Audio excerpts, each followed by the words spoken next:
Hey, that's why we're here every week. What you see is a truck, Yeah, we're usually pretty busy with St. Bradley's. but look closer So it looks like we're about halfway through. and you'll see compassion. What's your name real quick, boss? The laundry truck. It drives place to place doing laundry for The homeless.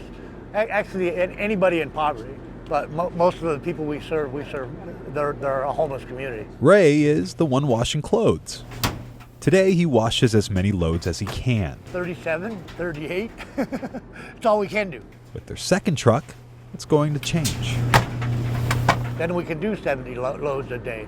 You know, it'll be a lot better. Every day somebody walks by and says, "What is this? Wow, this is a great idea." It doesn't matter where you come from Dang, people need clothes. I mean, they need their laundry washed. or where Ray comes from. I'm still homeless as far as I'm concerned. This is still my community. All that matters is all this comes from the heart. I get to help people too, and you know that's a good thing. I get to see the people in the streets every day. In downtown Denver, Thomas Hoppo, Denver 7. Out here along a closed Santa Fe Drive, the music is as diverse as the art itself. It's First Friday, a fun but important time for these businesses. It can really make or break a month for folks. Property taxes around the area are going up. On average, from the polls that we've taken, we're at a range of around 30% increase. For others, like the artists on Santa Fe Gallery, those taxes have doubled. The gallery barely pays its rent 6 months a year. So some galleries are moving to places like Lakewood. It's insurmountable for a lot of people. Others, like Macy, are searching for a way to stay. We've been talking a lot with the city about what to do, and we don't have any exact answers. But while they search, I started Denver Art Market about a year ago. artist Matt Worldly is finding his own path. When I came to Denver, I wanted to find a place that was affordable where I could sell my artwork on a regular basis, and I didn't find it, so I decided to create it. At first, he was selling his pieces out of a nearby parking lot, but this space on Santa Fe has been vacant for a while. So the owner lets him borrow it on First Fridays, a space he shares with other artists who don't have one. And then they keep all their profits. For now, it works. When it becomes rented, unfortunately, I won't be able to use it anymore. But when that happens, Matt says he'll just find somewhere else to do and sell what he loves. As we move into the future, artists have to think more outside the box as far as how they're going to sell their work. Not letting something like property taxes or high rent get in the way of his passion.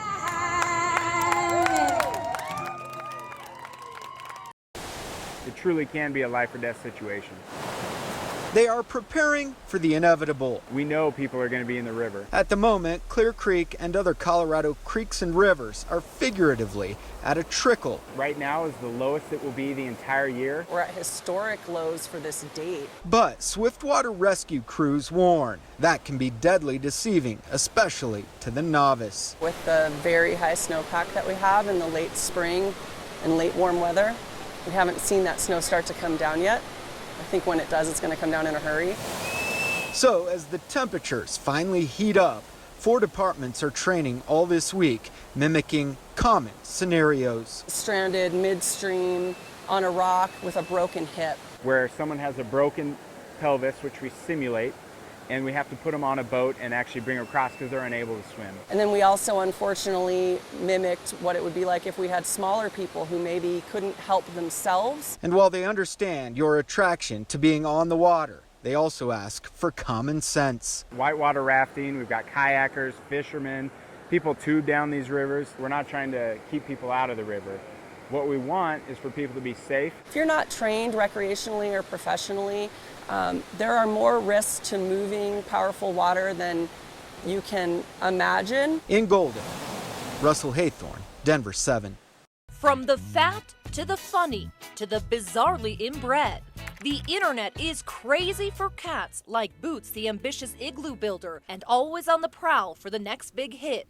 But it turns out your cat could drag in a lot more than you think. Take, for example, the website I Know Where Your Cat Lives. That's a thing. More than 1 million cats mapped out worldwide. So here in the metro area, there are more than 2,200 cats mapped out. Let's go find some. First up, this little guy. Hi there. I'm Molly with Denver 7. Is this your cat? Yes, it is. Whose Instagram antics I have a hashtag that says Hoyt will wear anything. led us right to his door. Does that surprise you? Yes, it does. Is it a little creepy? Yes. Oh God, yeah. Oh no, it's the cat eating your dinner? And this is that cat. From there, we met this cutie. So is this your cat? It's my roommate's cat. A rescue named Cobbler, who it turns out She doesn't usually like being held. is a little camera shy. And there she goes. Yeah, she's gone now. So Cobbler gave up your location.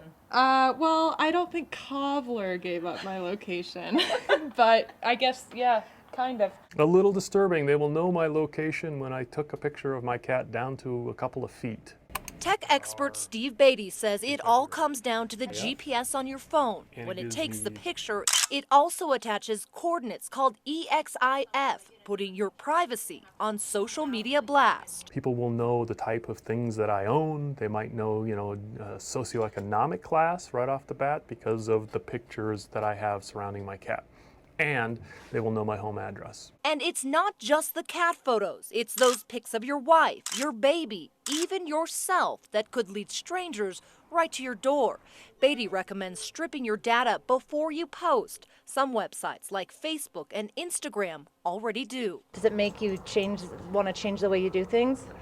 Yeah, no, definitely, yeah. And the mayor came out and talked to all the kids about crazy laws that Severance has. This is a snow story with hardly any snow. No. I could have easily just said, Dane, it's been in the law for the last 100 years, let's leave it alone. Severance is a town with hardly any people. I like to mess with my brother. And Dane is a 9-year-old of a few words. Get in trouble. The few people that live here, like this 9-year-old, enjoy a forbidden pastime. Snowball fights, but there's hardly any of those in Severance, and not due to the lack of snow. What's the law? It says that you can't throw snowballs. I know. And Brooke is the mother of 9-year-old Dylan, the boy who snowballed a sense of change and a law too old for the city to remember how it started. He just said, Mom, I would like you to go change the law. And I said, I'm not going to fight to change the law. If you feel this is something you want changed, then let's take the steps and see if it's something you could do. And for a 9-year-old, it's simple. Because I want to be able to throw a snowball without getting in trouble, and I think it's an outdated law. Dane is going to present his argument to the town with a petition from his classmates. And how many signatures did you get? 20. In this town, Think that's enough? it might be. I don't know. It just makes me proud that he followed through with it. This is a town where a 9-year-old fought for change, to do his favorite pastime. Who are you going to throw a snowball at first? My brother. Thomas Hoppo, Denver 7.